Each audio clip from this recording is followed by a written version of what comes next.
National ইউনিভার্সিটির online শিক্ষা কার্যক্রমে plan physiology and plan nutrition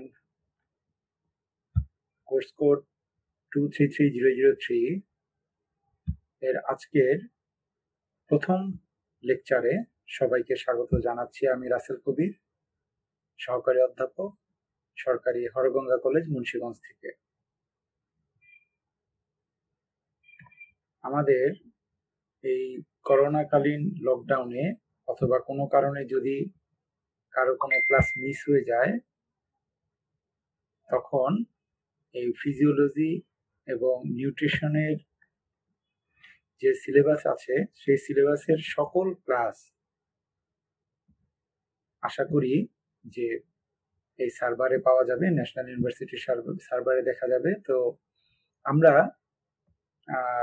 এই plan physiology and plan nutrition, যার কোর্স কোড 233003, এই কোর্সটি আমরা 15টি লেকচারের মাধ্যমে শেষ করেছি এবং 15টি লেকচার ভিডিওই সার্ভারে আপলোড করা আছে।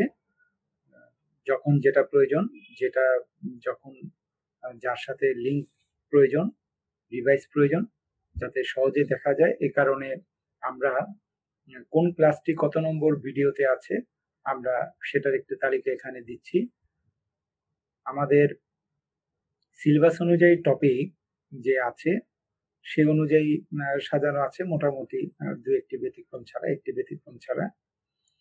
যেমন সিলেবাসের প্রথম যে টপিক ছিল ফিজিওকেমিক্যাল ফিনোমেনা, এটি আছে প্রথম লেকচার ভিডিওতে।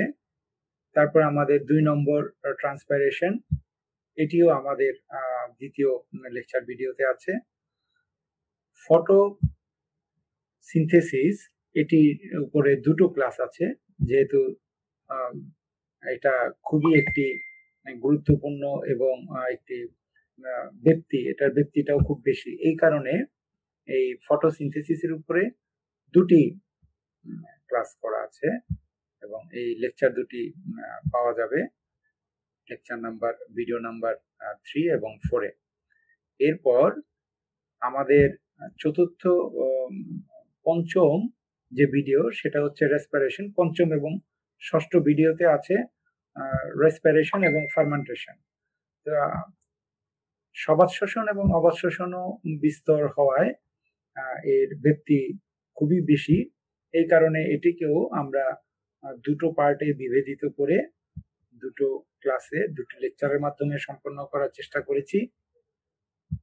আর প্ল্যান্ট গ্রোথ রেগুলেটরস, এটা আছে 7ম লেকচার ভিডিওতে।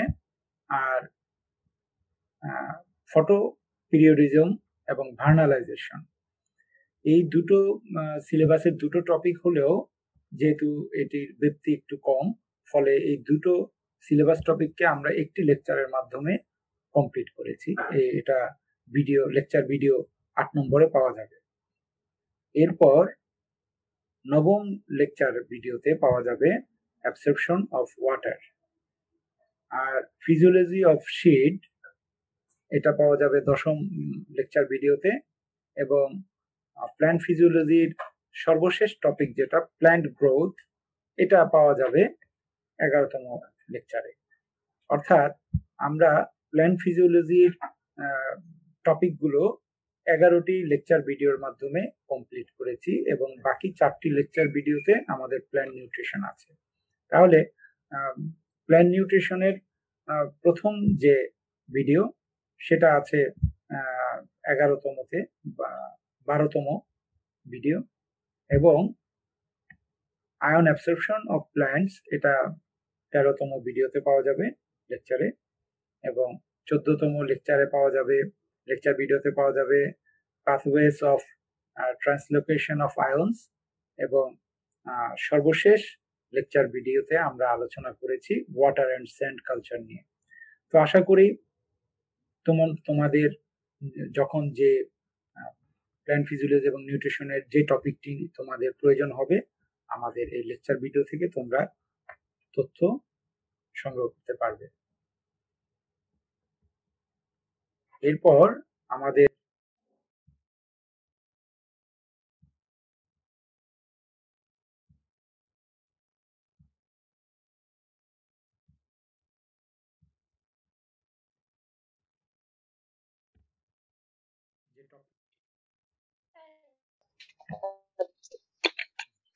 আমরা প্ল্যান্ট ফিজিওলজি নিয়ে যে আলোচনাটা করছিলাম, আমরা জানি যে প্ল্যান্ট ফিজিওলজি হচ্ছে বোটানির একটি সাবডিসিপ্লিন, এবং এই বোটানির সাবডিসিপ্লিনে আমরা ফিজিওলজিক্যাল যে প্ল্যান্টের যে ফাংশনিং আছে সেটা নিয়ে আলোচনা করা হয়। প্ল্যান্টের যে মরফোলজি, বিশেষ করে প্ল্যান্টের স্ট্রাকচার, প্ল্যান্ট ইকোলজি, এছাড়াও এটার ব্যক্তি আরো বেশি ফাইটোকেমিস্ট্রি বা আমরা যেটাকে বায়োকেমিস্ট্রি বলি, সেল বায়োলজি এবং মলিকুলার বায়োলজিও প্ল্যান্ট ফিজিওলজিতে আওতায় পড়ে। আর আমরা সাধারণত যে মৌলিক প্রসেস গুলো জানি, জেনে থাকি প্ল্যান্ট ফিজিওলজিতে, সেটা হচ্ছে যে ফটোসিনথেসিস, সালোকসংশ্লেষণ, রেসপিরেশন, শ্বসন, প্ল্যান্ট নিউট্রিশন, প্ল্যান্ট হরমোনস, এগুলো আমাদের সিলেবাসভুক্ত। ফটোপিরিয়ডিজম সিলেবাসভুক্ত, phytohormone, seed germination, seed dormancy, এগুলো হচ্ছে আমাদের সিলেবাসের অন্তর্ভুক্ত। তো আসলে প্ল্যান্ট ফিজিওলজির এইমটা কি? প্ল্যান্ট ফিজিওলজির এইম হচ্ছে আমাদের যে উদ্ভিদ জীবনে যে ফিজিওলজিক্যাল এবং কেমিক্যাল প্রসেস গুলো ঘটে সেটা নিয়ে, সেটা সম্পর্কিত যে আলোচনা, বিশেষ করে মেকানিজম গুলোই এখানে জানাটাই হচ্ছে ফিজিওলজির প্রধান কাজ। এছাড়া ফটোসিনথেসিস, ডিফিউশন অফ ওয়াটার, আমাদের রিপ্রোডাক্টিভিটি, ডরমেন্সি, সিড ডরমেন্সি, ফাইটোকেমিস্ট্রির যে আরো বিষয়গুলো আছে এটার সাথে সম্পর্কিত যে বিষয়গুলো আমাদের আলোচনায় আসে সিলেবাসভুক্ত, সেগুলোই আমরা এখানে জানার উদ্দেশ্যে আমরা এই ফিজিওলজিটা পড়ে থাকি। এছাড়া প্ল্যান্ট ফিজিওলজি আমাদের সিলেবাসের যে যেভাবে করা হয়েছে, মূলত সাধারণত প্ল্যান্ট ফিজিওলজিতে আমরা আমাদের প্ল্যান্টের যে কার্যক্রমগুলো একটা সেলের মধ্যে ঘটে থাকে, এটা এককোষী সেল, মানে উদ্ভিদ থেকে একেবারে সবই যে জটিল উদ্ভিদের টিস্যু, সেলগুলো যে টিস্যু থেকে বিভিন্ন অর্গান, এগুলো কিভাবে কাজ করে, একেবারে রুট থেকে শুরু করে লিভস পর্যন্ত, এই কিভাবে এই মেকানিজম গুলো চলে, উদ্ভিদ কিভাবে ডেভেলপ হয়, গ্রোথ হয়, তার কেন সুপ্ততা আসে, কিভাবে তার জার্মিনেশন হয়, একেবারে তার শক্তি সংগ্রহ থেকে শুরু করে জীবন প্রক্রিয়া, তার লাইফের যে একেবারে ফিজিওকেমিক্যাল বিষয়গুলো এখানে সবকিছুই এখানে আলোচনা হয়ে থাকে। তাহলে আমাদের ফিজিওলজি আমরা যখন শুরু করি, এটার ফিজিওলজির সাথে ফিজিক্সের একটা সম্পর্ক আছে। মানে ভৌত যে বিষয়গুলো, যেটা বাইরে থেকে বোঝা যায়, বাইরে থেকে দেখা যায়, আমরা অনুধাবন করতে পারি, সেটা কিন্তু এটা সরাসরি। আবার কেমিক্যাল কিছু, ঠিক আছে,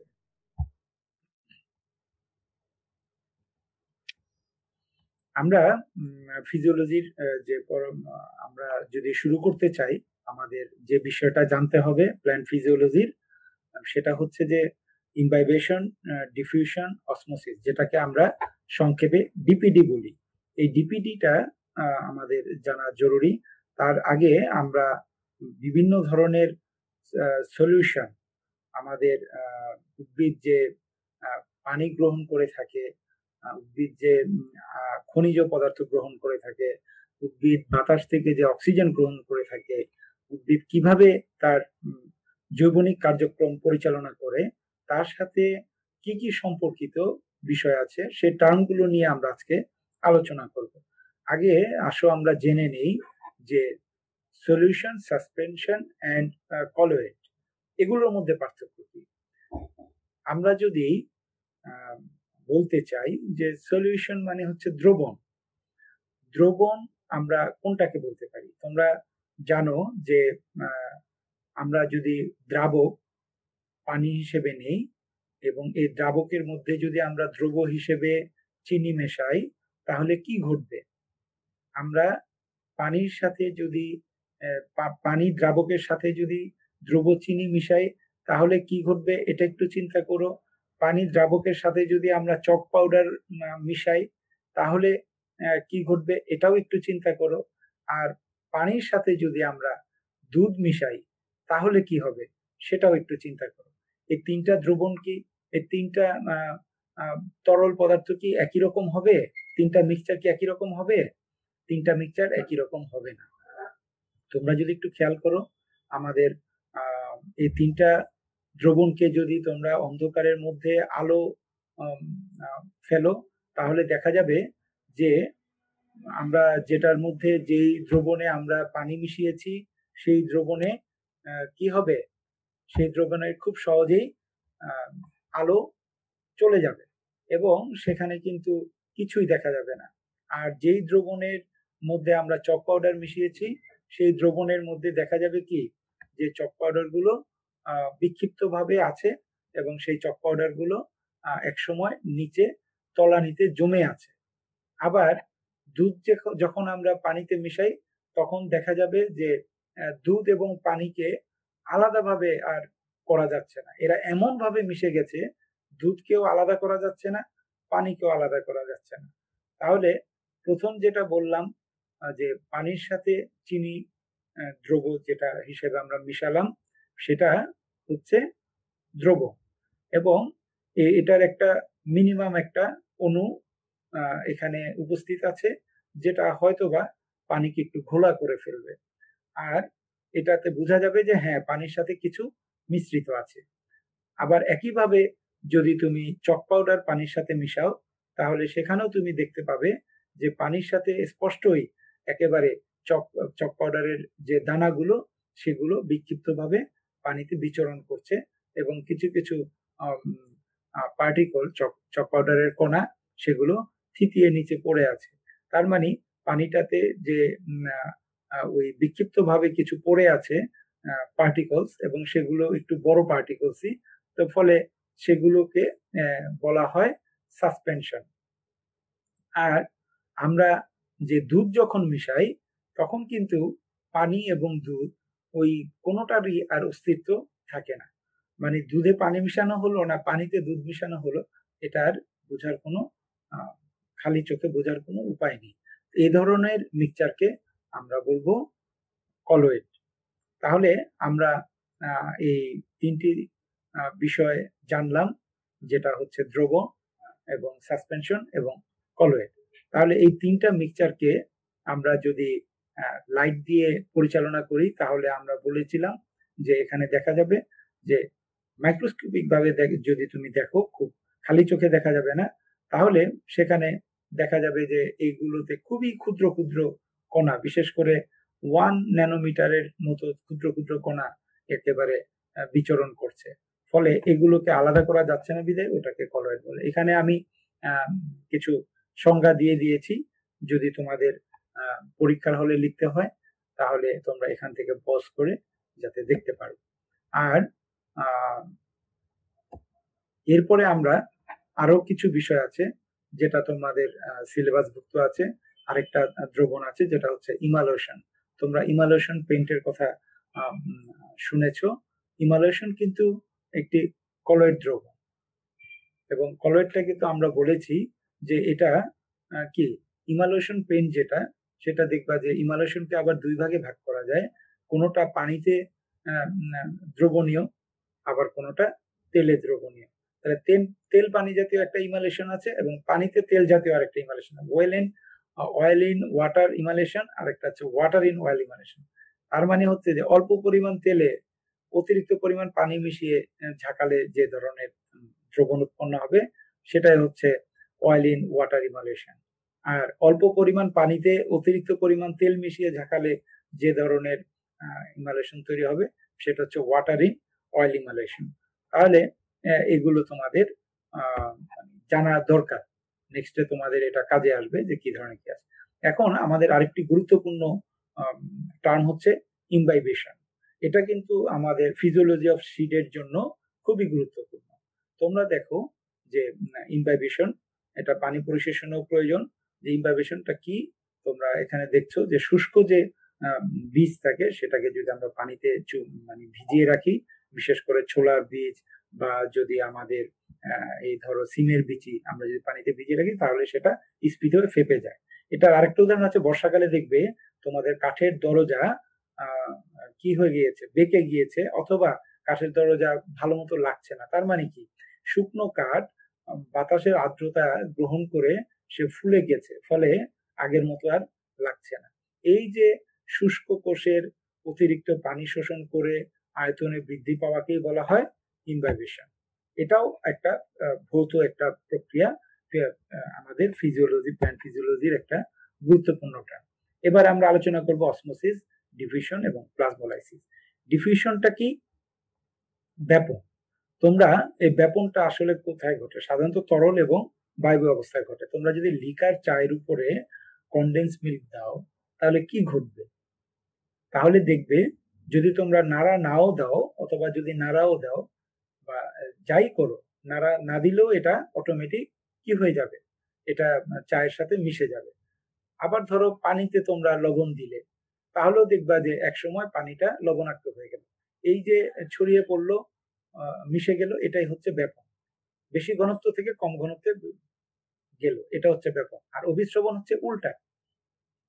অভিস্রবণ হচ্ছে কম ঘনত্ব থেকে বেশি ঘনত্বে যাবে। তোমরা এই যে চিত্রটা দেখছো, এখানে দেখো যে একটি অর্ধবেদ্য পর্দা দিয়ে সেমি পারমেবল মেমব্রেন, মানে অর্ধবেদ্য পর্দা, এটা দিয়ে দুটো দ্রাবককে পৃথক করা হয়েছে।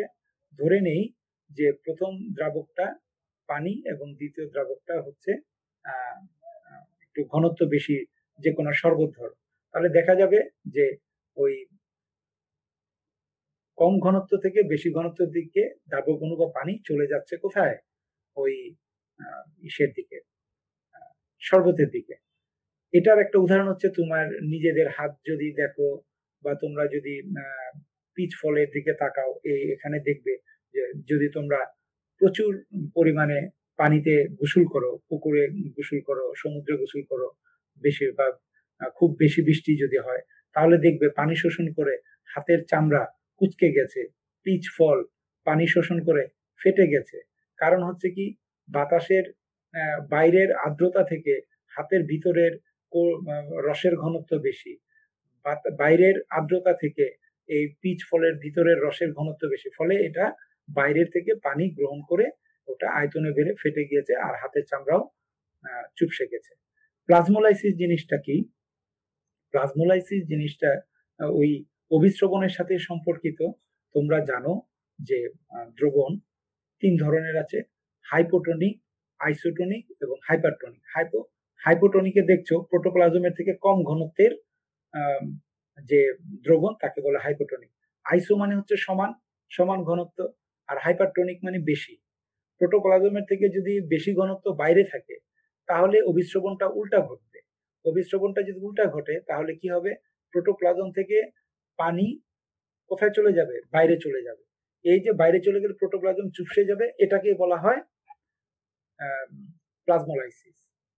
আবার উল্টাটাও ঘটে, যদি তুমি প্রোটোপ্লাজমকে হাইপোটনিকে দ্রবণে থাকে তাহলে কি ঘটবে?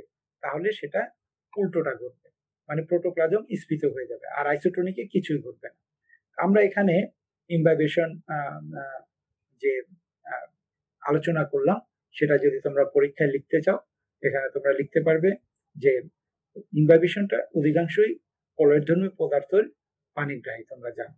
তাহলে উদ্ভিদে বিভিন্ন ধরনের কলয়েডধর্মী পদার্থ বিদ্যমান, তার মধ্যে যদি তুমি উদাহরণ দিতে চাও, সেটা হচ্ছে স্টার্চ, সেলুলোজ, জিলেটিন ইত্যাদি। সেলুলোজ দিয়ে নির্মিত একটি প্রধান কোষাণু বলতে পারি আমরা কোনটি?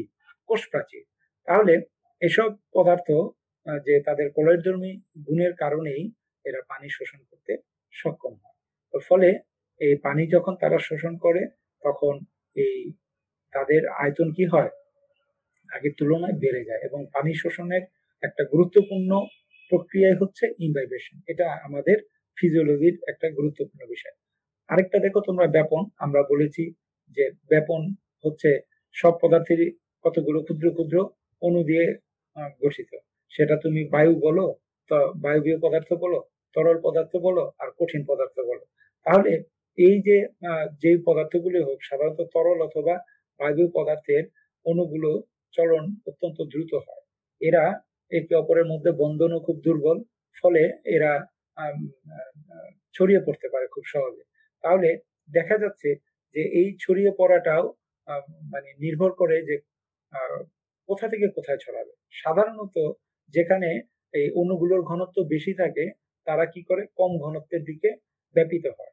এই যে অধিক ঘনত্ব থেকে অণুগুলো অল্প ঘনত্বের দিকে চলনকেই বলা হয় ব্যাপন। এই ব্যাপন প্রক্রিয়াতেই অধিক মাটি থেকে উদ্ভিদের পানি অথবা তার সাথে কিছু অল্প পরিমাণে খনিজ পদার্থ উদ্ভিদ কোষে প্রবেশ করে যখন উদ্ভিদ কোষে মাটির থেকে ঘনত্ব কম থাকে। অভিস্রবণ, তাহলে অভিস্রবণটা হচ্ছে আবার উল্টো বিষয়। যখন উদ্ভিদ কোষে বিশেষ করে মূল রোম অথবা মূলের অগ্রভাগে বা মূলের কোষে যদি পানির রসের মূল রোমের কোষের রসের ঘনত্ব যদি পানির ঘনত্বের থেকে বেশি হয়, তাহলে তখন আর ব্যাপন হবে না, তখন অভিস্রবণ প্রক্রিয়ায় পানি মানে ওই উদ্ভিদের মূল রোমে প্রবেশ করবে। অর্থাৎ অভিস্রবণের সংজ্ঞা যদি আমরা দিই, সেটা হবে যে দুটি ভিন্ন ঘনত্বের দ্রবণকে একটি অর্ধবেদ্য পর্দা দ্বারা বিবেচিত করলে কম ঘনত্ব থেকে দ্রবণ থেকে দ্রাবক অণুগুলো অধিক ঘনত্বের দিকে প্রবেশ করবে। তাহলে ব্যাপন এবং অভিস্রবণের মধ্যে একটা জিনিস তোমরা খেয়াল করেছো, ব্যাপনের সম্পূর্ণ বিপরীত হচ্ছে অভিস্রবণ। আরেকটা কথা মনে রাখবে, ব্যাপনে কোনো বিভেদ পর্দা থাকে না। ব্যাপনে মানে ব্যাপনের ক্ষেত্রে একেবারে মুক্তভাবে অণুগুলো চলাফেরা করে, তার মধ্যে কোনো পর্দার বিভাজন থাকে না বা কোনো সেপারেশন থাকে না। কিন্তু অভিস্রবণে সেপারেশন থাকবে এবং সেই সেপারেশন ভেদ করে দ্রাবক অণু প্রবেশ করবে। দ্রব যাবে না, কিন্তু দ্রাবক চলে যাবে। এই যে দুটা পার্থক্য বললাম, একটা হচ্ছে বিপরীত পার্থক্য, ব্যাপন হচ্ছে বেশি ঘনত্ব থেকে কম ঘনত্ব, আর অভিস্রবণ হচ্ছে কম ঘনত্ব থেকে বেশি ঘনত্ব। একইভাবে এটার মধ্যে ব্যাপনে কোনো বিভেদ পর্দা থাকবে না, কিন্তু অভিস্রবণে অর্ধবেদ্য পর্দা দ্বারা দুটি ভিন্ন ঘনত্বের দ্রবণ বিভেদিত থাকবে। এটা হচ্ছে অভিস্রবণ এবং ব্যাপনের মধ্যে পার্থক্য, এবং অভিস্রবণ এবং ব্যাপন প্রক্রিয়াতে উদ্ভিদ অধিকাংশ পানি শোষণ করে থাকে। প্লাজমোলাইসিস বিষয়টা আমরা বলেছিলাম যে প্রোটোপ্লাজমের ঘনত্বের তুলনায় যদি আমরা 3 প্রকারের ঘনত্বের দ্রবণ দেই, হাইপারটনিক, যেটা প্রোটোপ্লাজমের ঘনত্বের থেকেও বেশি ঘনত্ব, তাহলে প্রোটোপ্লাজমে বহি অভিস্রবণ ঘটবে, ফলে প্রোটোপ্লাজম থেকে পানি কি করবে, বাইরে চলে যাবে বহি অভিস্রবণ হয়ে, এবং ফলে প্রোটোপ্লাজম সংকুচিত হয়ে যাবে।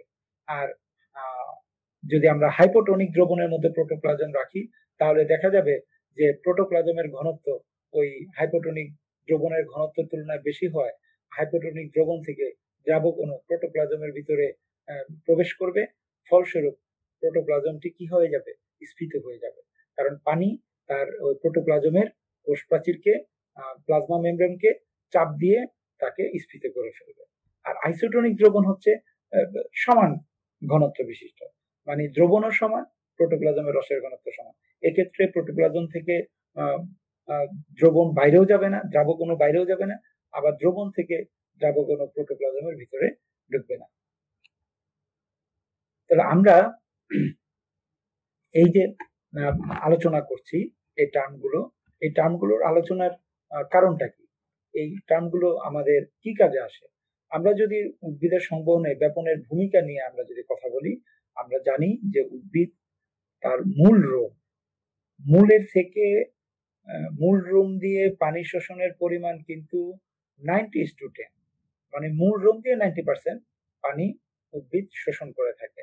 আর এই মূল রোমের কাজই হচ্ছে এই পানি এবং তার সাথে অল্প পরিমাণে 0.2% খনিজ লবণ তারা উদ্ভিদ দেহে প্রবেশ করতে পারে, উদ্ভিদ কোষে প্রবেশ করতে পারে, এবং ওই মূল রোমের কোষ থেকে একই প্রক্রিয়ায় আবার পার্শ্ববর্তী কোষে, মূল রোমের পার্শ্ববর্তী কোষ থেকে ধীরে ধীরে মূল থেকে, তোমরা জানো যে উদ্ভিদের বিভিন্ন ধরনের সেল থাকে, মূল থেকে তোমার যাবে এটা জাইলেম থেকে এটা একেবারে কাণ্ড। জাইলেম এমন একটা নলের মতো, তোমরা জানো এটা সাধারণত পানির পাইপের মতো।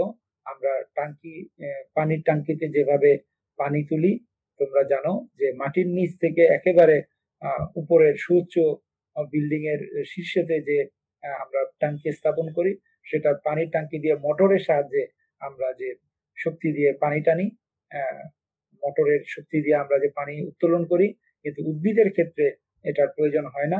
উদ্ভিদ তাদের একটা টান আছে, আমরা পানি শোষণের ক্লাসে সেটা আলোচনা করব। সেই প্রশোধনের ফলে যে একটা টান হয়, সেই টানের ফলেই তাছাড়া মূলজ কিছু চাপ আছে, এই ভৌত প্রক্রিয়াতেই নিষ্ক্রিয়ভাবে পানি পরিশোষণ করে। কিছু সক্রিয়ভাবেও পরিশোষণ আছে যেখানে শক্তির প্রয়োজন হয় এবং জৈবিক শক্তি এটিপি ব্যবহার করা হয়, কিন্তু পানি বেশিরভাগই নিষ্ক্রিয় পরিশোষণ, মানে 90%, 80 থেকে 90% পানি নিষ্ক্রিয়ভাবে শোষিত হয়।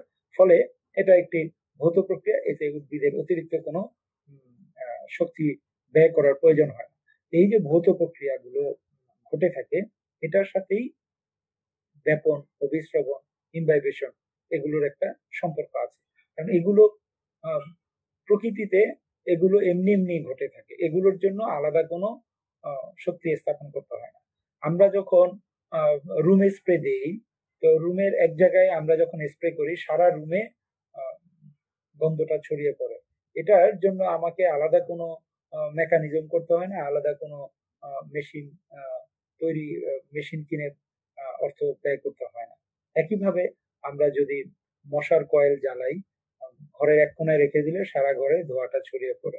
আমরা যদি লিকার চায়ের মধ্যে দুধ দিই, আমরা যদি পানিতে লবণ অথবা চিনি রেখে দিই, দেখা যাবে যে এক সময় লবণ দিলে পানিটি লবণাক্ত হয়ে গিয়েছে।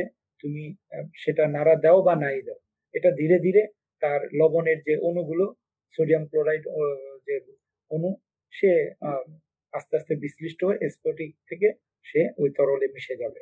এবং চিনির ক্ষেত্রেও দেখা যায় একই ঘটনা ঘটবে। তাহলে এগুলো কিন্তু সবই আমাদের এই ফিজিওলজির অংশ। তো যাই হোক, আমাদের এই যে ব্যাপনের যে ভূমিকা, ব্যাপনের সাথে যেহেতু আমরা বলেছি পানি এবং খনিজ লবণের শোষণের একটা সম্পর্ক আছে, পানির সাথে সালোক সংশ্লেষণের একটা সম্পর্ক আছে, সালোক সংশ্লেষণের সাথে তোমার শক্তি উৎপাদনের একটা সম্পর্ক আছে, এবং সার্বিকভাবে একটা উদ্ভিদের জীবন ধারণের সম্পর্ক আছে। ফলে আমরা উদ্ভিদে এই ব্যাপন এবং অভিস্রবণের যে ভূমিকা, এটা অনস্বীকার্য। আমরা এখানে ব্যাপন এবং অভিস্রবণের পার্থক্য দেখিয়েছি, আমরা যেটা বলেছিলাম এর আগে আলোচনায় সেটাই এখানে আমার লেখা আছে। এছাড়া ঊর্ধ্বমুখী সংবহন এবং নিম্নমুখী সংবহন, রস উত্তোলনের সেটাও আছে। এখন একটু আগে আমি যেটা বলেছিলাম আমাদের ফিজিওলজির যে আরেকটা গুরুত্বপূর্ণ জানার বিষয় স্টার্টিং এ, সেটা হচ্ছে রুট প্রেসার কি। এই যে আমি বললাম যে ব্যাপন প্রক্রিয়ায় ঢুকতে পারে পানি, অভিস্রবণ প্রক্রিয়ায় ঢুকতে পারে, ইমবাইবেশন ভাবে ঢুকতে পারে সেলে, তাহলে রুট প্রেসার জিনিসটা কি? তোমরা একটা জিনিস খেয়াল করো, যদি একটা উদ্ভিদের উপরের অংশ তোমরা কেটে দাও, তাহলে উপরের অংশ কেটে দিয়ে দেখবে যে কাণ্ড দিয়ে চুয়ে চুয়ে পানি পড়ছে। তার মানে কি? এই যে আমরা ধরে নিতাম, একটু আগে আমরা বলেছি যে উদ্ভিদের পাতার প্রশোধনের ফলে যে টান অনুভব করে, তার জন্য পানি উত্তোলিত হয় একবারে সুউচ্চ গাছের শীর্ষ পর্যন্ত। কিন্তু যদি তুমি পাতা সহ শীর্ষ কেটে দাও, তারপরেও কেন চুয়ে চুয়ে পানি পড়ে? তাহলে নিশ্চয়ই আরেকটা মেকানিজম আছে। সেই মেকানিজমটাই হচ্ছে রুট প্রেসার বা মূলজ চাপ। সেই মূলজ চাপটা যদি তোমরা এখানে মূলের গঠনটা দেখো, যে আমরা বলেছি যে এখানে চিত্রটার দিকে তোমরা খেয়াল করে দেখো, আমরা যে মাটির কোষের অন্তঃকোষীয় ফাঁকের মধ্যে যে পানিগুলো ব্যাপন অথবা অভিস্রবণ প্রক্রিয়ায় প্রবেশ করে, সেটা কিভাবে মূলজ চাপের মাধ্যমে উপরে উঠে যায়, সেটা হচ্ছে এখানে পরীক্ষা করে আমাদের দেখা যেতে পারে, বা বিজ্ঞানীরা দেখেছেন যে একটি গাছের শীর্ষ যদি আমরা কেটে দেই, তারপরও এটা প্রশোধনের টান না থাকলেও, প্রশোধনের টান ছাড়াও সেটা এই পানি মূলের চাপের কারণে পানি উপরে উঠিয়ে দিতে পারে। এই যে মূল যে তার একটা চাপ সৃষ্টি করে পানিকে উপরে দেওয়ার জন্য, অভিস্রবণিক চাপ, সেটাই হচ্ছে এই পরীক্ষার মাধ্যমে পারদ মিটার অথবা মিলিমিটার দিয়ে তারা এটা আলোচনা করেছে যে কিভাবে এটা মূলত চাপ দিয়ে এটা উপরে উঠানো যায়। তাহলে আমরা যদি বিস্তারিত আরো জানতে চাই এই বিষয়ে, তাহলে আমরা বলতে পারি যে উদ্ভিদের ফিজিওলজিতে আমরা যদি যে আমরা বলেছিলাম, আমরা প্রশোধনের কথা বলেছিলাম, প্রশোধনের সাথে কি সম্পর্কিত? প্রশোধনের সাথে আম, পানির উত্তোলনের একটা পানি শোষণের একটা সম্পর্ক আছে। কারণ তোমরা জেনে অবাক হবে যে উদ্ভিদ তার শোষণকৃত পানির অধিকাংশ, বেশিরভাগ 80 থেকে 90% পানি প্রশোধনের মাধ্যমে বের করে দেয়। তাহলে তোমাদের এখন প্রশ্ন আসতে পারে যে কেনই বা উদ্ভিদ এত পানি শোষণ করে থাকে, অতিরিক্ত পানি কেনই বের করে দেয়? তাহলে এই যে ট্রান্সপারেশন যদি না থাকতো, অতিরিক্ত পানি যদি উদ্ভিদ বের করে না করতো, তাহলে কিন্তু ওই অতিরিক্ত পানির ফলে সৃষ্ট জটিলতা দেখা দিত। তাহলে আমাদের যে নেক্সট ক্লাস প্রশোধন, সেখানে আমরা দেখব যে প্রশোধন কোন মেকানিজমটা কি, প্রশোধন কেন হয়, এটার প্রভাবক কি, এবং প্রশোধনের সাথে এটার কি সম্পর্ক আছে। আবার একইভাবে এই যে পানি একটা গুরুত্বপূর্ণ উপাদান, বা পানি হচ্ছে একটা আমরা বলতে পারি কাঁচামাল হচ্ছে ফটোসিনথেসিসের। ফটোসিনথেসিসের কাঁচামাল হচ্ছে পানি। ফলে এই আমরা যে আজকে আলোচনা করলাম ব্যাপন অথবা অবিশ্রাম প্রক্রিয়া যে পানি শোষিত হয়, এই মূলজ চাপের মাধ্যমে পানি একবার পাতা পর্যন্ত চলে যায়, আর প্রশোধন টানের ফলে একটা পাতা পর্যন্ত চলে যায়। এগুলো যদি না করতো, তাহলে আমাদের সালোক সংশ্লেষণের জন্য আমরা কাঁচামাল পানি পেতাম না। কারণ পানি, উদ্ভিদ কিন্তু খুবই অল্প পরিমাণে বায়ুর আহ, জলীয় বাষ্প থেকে সংগ্রহ করতে পারে, যেটা দিয়ে হয়তোবা পর্যাপ্ত পরিমাণে সালোক সংশ্লেষণ করা সম্ভব হতো না। ফলে আমাদের রস উত্তোলন বা অ্যাবসর্পশন অফ ওয়াটারটা অত্যন্ত গুরুত্বপূর্ণ। এবং এই এই আলোচনার ক্ষেত্রে আমাদের আগে জানতে হবে যে ওয়াটার অ্যাবসর্পশনের ক্ষেত্রে কোন কোন ভৌত প্রক্রিয়াগুলো, যেগুলো নিষ্ক্রিয়ভাবে উদ্ভিদ শোষণ করতে পারে, এবং কোন কোন সক্রিয় প্রক্রিয়ায় উদ্ভিদ শোষণ করতে পারে, পরিশোষণ করে থাকে। এরপরে আমাদের যেটা আছে যে রেসপিরেশন এন্ড ফার্মেন্টেশন। তোমরা জানো যে শ্বসন এবং ফার্মেন্টেশনের ক্ষেত্রে আমরা সবাত শোষণ এবং অবাত শোষণ, এবং সবাত শোষণে যে প্রক্রিয়াগুলো আছে, বিশেষ করে ক্রেবস চক্র, গ্লাইকোলাইসিস, যদিও সবাত শোষণ অবাত শোষণ দুটোতেই ঘটে থাকে, কিন্তু ক্রেবস চক্র, এসিটাইল কোয়ে চক্র এবং ইলেকট্রন ট্রান্সপোর্ট সিস্টেম, এইগুলো অত্যন্ত গুরুত্বপূর্ণ অধ্যায়। এই অধ্যায়গুলো আমরা পরবর্তীতে ফিজিওলজিতে আমরা আলোচনা করেছি। একই সাথে প্ল্যান্ট গ্রোথ রেগুলেটর, এই যে পানি পানি এবং খনিজ পুষ্টি, এগুলোর সাথে সাথেও উদ্ভিদের বৃদ্ধির জন্য আর কি কি ধরনের রেগুলেটর বা নিয়ন্ত্রক আছে? শুধুমাত্র ফটোসিনথেসিস এবং এই খনিজ পুষ্টি গ্রহণ করলেই কি উদ্ভিদের বৃদ্ধি ঠিকঠাক মতো হতো? তা তো হতো না। তাহলে এখানে ফিজিওলজির আরো একটা গুরুত্বপূর্ণ বিষয় আছে, যে প্ল্যান্ট গ্রোথ রেগুলেটর। তার মানে সালোক সংশ্লেষণ, শুধু সালোক সংশ্লেষণের মাধ্যমে উদ্ভিদ বেঁচে থাকতে পারে না, আবার মাটি থেকে খনিজ পুষ্টি নিয়েও উদ্ভিদ বেঁচে থাকতে পারে না। তার সাথে সাথে তার কিছু এনজাইম, হরমোন, গুরুত্বপূর্ণ প্রোটিন তৈরির প্রয়োজন আছে।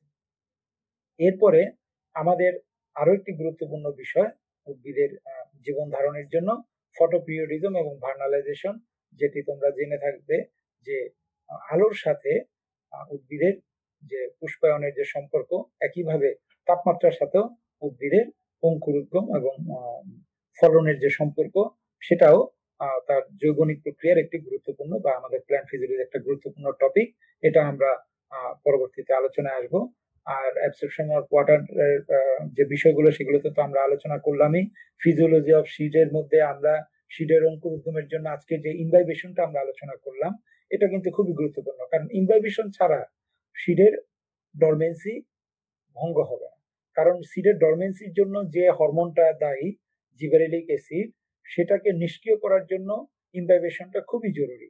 এবং একই সাথে ডরমেন্সি ভেঙে জার্মিনেশন শুরুর জন্য যে সাইটোকাইনিন প্রয়োজন, এই হরমোনটাও অ্যাক্টিভ করার জন্য ইনভাইবেশনের প্রয়োজন আছে।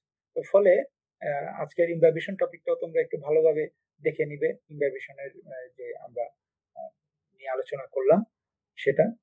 তো ফলে প্ল্যান্ট গ্রোথ, প্ল্যান্ট গ্রোথের সাথে আরো অনেক বিষয় আছে, তোমরা জেনে থাকবে। বিশেষ করে প্ল্যান্ট গ্রোথের সাথে আমাদের বৃদ্ধির সাথে সাথে জরা বা বার্ধক্যের একটা বিষয় আছে। সেই জরা এবং বার্ধক্য নিয়েও আমাদের একটা আলোচনা আছে। উদ্ভিদ অবশ্যই একটা জীব, উদ্ভিদ যখন বৃদ্ধি পাবে, উদ্ভিদের অবশ্যই একসময় মৃত্যু হবে। উদ্ভিদের বৃদ্ধি একসময় থেমে যাবে এবং উদ্ভিদের এই বৃদ্ধি কখন বেশি হয়, কখন কম হয়, এটা একটা ছক বা কার্ভের মাধ্যমে দেখা যায়, যেটা তোমরা জানো ইংরেজি অ্যাসকর বা সায়েন্টিফিক সিগমার মতো সিগমোয়েটিক কার্ভ। এটা নিয়েও আমরা আলোচনা করব এবং কিভাবে তার জরা আসে, সেনেসেন্স, সেটাও আমাদের আলোচনার বিষয় এই প্ল্যান্ট ফিজিওলজিতে। তাছাড়া আমরা পুষ্টি নিয়ে আলোচনা করব, বিশেষ করে খনিজ পুষ্টি। উদ্ভিদ তো আহ, কোন কোন পুষ্টি নিয়ে থাকে এবং তার কোন পুষ্টিগুলো অতি গুরুত্বপূর্ণ, যেগুলোকে আমরা ম্যাক্রো পুষ্টি বলি, এবং কোন পুষ্টিগুলো সামান্য পরিমাণে প্রয়োজন, যেগুলোকে আমরা মাইক্রো পুষ্টি বলি, এবং এই পুষ্টিগুলো কিভাবে মনে রাখা যায়, তার সহজ যে টেকনিক, কৌশল, সেটাও আমরা এই আহ, আহ, আমাদের আহ, আমরা 12তম ভিডিওতে, আমরা লেকচার ভিডিওতে আমরা আলোচনা করব। আর আয়ন অ্যাবসর্পশন অফ প্ল্যান্ট, আমরা আজকের যে টপিক গুলো বললাম তার সাথে খুবই সরাসরি ভাবে সম্পর্কিত। যে পানি পরিশোষণ যেভাবে হয় সক্রিয় এবং নিষ্ক্রিয় ভাবে, আয়ন পরিশোষণও সেভাবেই হয় সক্রিয় এবং নিষ্ক্রিয় ভাবে। ঠিক একইভাবে আয়ন কি পথে চলাচল করে এবং মাটি ছাড়াও পানিতে এবং বায়ুতে কিভাবে, বালুতে কিভাবে উদ্ভিদ জন্মানো যায়, এগুলো নিয়েও আমাদের আলোচনা হবে। তো আজকের এই প্ল্যান্ট ফিজিওলজির সূচনা ক্লাসে, ইন্ট্রোডাক্টরি ক্লাসে সবাইকে দেখার জন্য ধন্যবাদ জানিয়ে আমি আমার ক্লাস এখানেই শেষ করছি এবং পরবর্তী